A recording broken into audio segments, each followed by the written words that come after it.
Hi, Liddy Lou, and all my soon-to-be other grandkids. Look who's here with me today. I have Duffy here. He wants to say hi because I'm going to read a story today about a dog that's like Duffy. And you probably don't know that Duffy's full name is McDuffie Thomas, and he's a West Highland White Terrier. And the story I'm going to read today is called McDuff.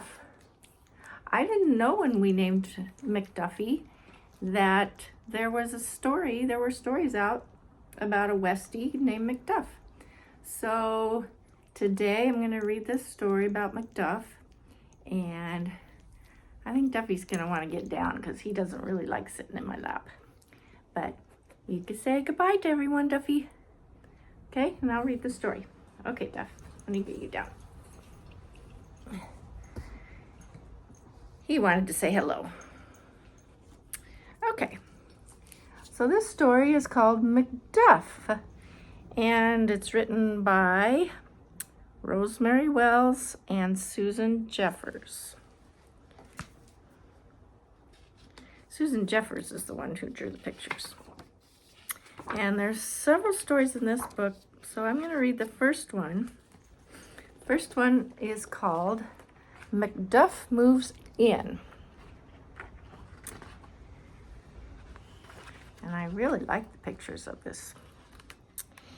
In the back of a dog catcher's truck sat a little white dog nobody wanted. You see him in there?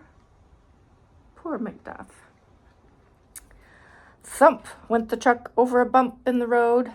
The little dog popped out into the night. Look, he's jumping out. He didn't want to be in that truck.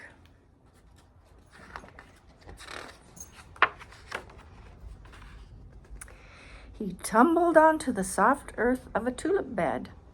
He did not know where he was. Poor McDuff. I think he's in the pretty tulips, pretty pink tulips. He needed something to eat. He needed a warm place to sleep. So he went looking. Poor McDuff. I wonder if they call him Duffy too, like I call my dog Duffy. Woof, said the little white dog at the front door of number 6 Pine Road. But the answer from the other side was, growl. What do you think's on the other side of the door that made that sound? Woof, he said, on the front steps of number 12 Oak Lane. But someone said, hiss, from the woodpile. That kitty says, hiss to him. I have my kitty Cindara, who she hisses too. She hisses at Duffy all the time. Strange voices hooted and whistled at him from the trees. What would hoot and whistle from the trees? You think it might be an owl? Many pairs of eyes winked and blinked at him from the darkness of people's gardens. There's a little owl. You think he's scared? Maybe. He's in the dark and he's all alone. He probably is scared. Rain poured down. It swirled and swept around him. Suddenly, the wind came up. It blew the clouds and rain away. Look at Duffy. Look at McDuff. He's getting all wet.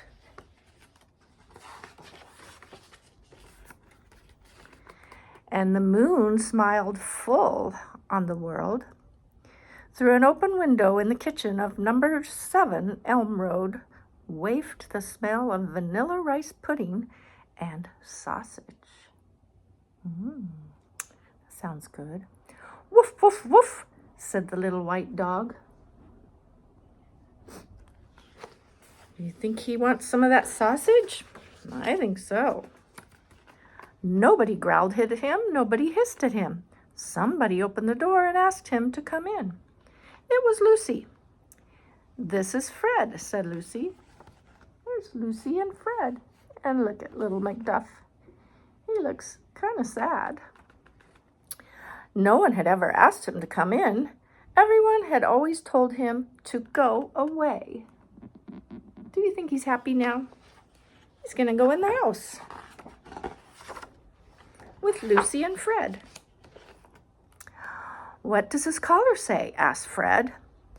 Animal number 47, City Dog Pound, said Lucy. He needs help, said Fred. Yeah, he does. Lucy spooned out a dish of vanilla rice pudding. She sliced sausage on top of it. He's hungry, she said. Look at McDuff. He is gonna get some food. He looks happy, doesn't he?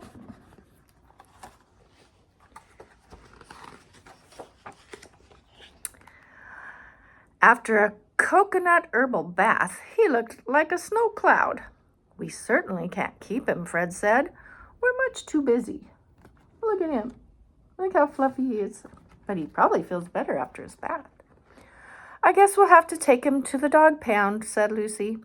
So they brought him into the car. Where's McDuff? Look at his little eyes. I don't think he wants to go back to the pound, do you? I wouldn't. Fred drove up and down and around. You are going in circles, Fred, said Lucy.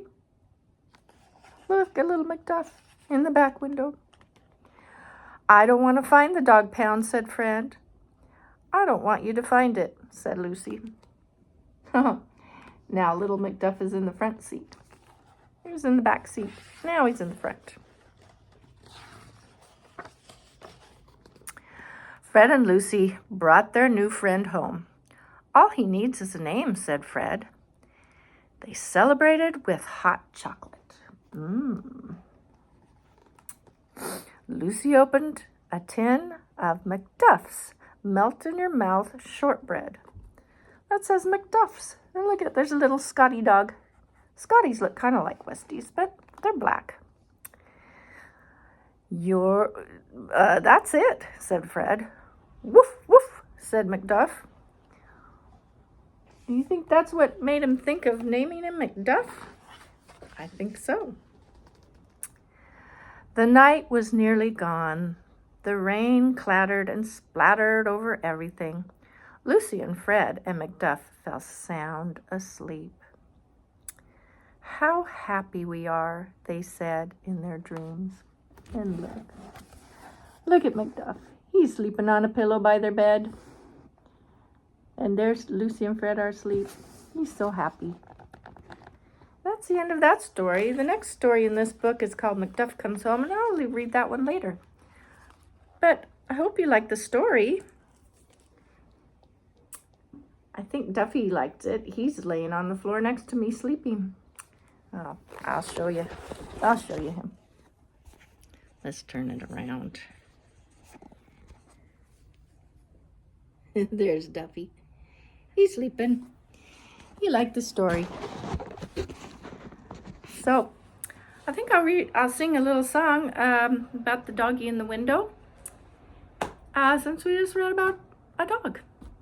And I think I've sung this to you before, Lydia, but maybe you don't remember, but it goes, how much is that doggie in the window? Woof, woof, the one with the waggly tail. How much is that doggie in the window? Woof, woof, I do hope that dog is for sale. I don't know if you want to see my socks, but I'm going to show you my socks. Look, what's on my socks? It's a Westie. It's my Westie socks, like for Duffy. So I'll send you off with that. I hope you like the story. I hope you're having a good day. I love you, sweet girl. I love you, my other grandbaby soon to come. Bye.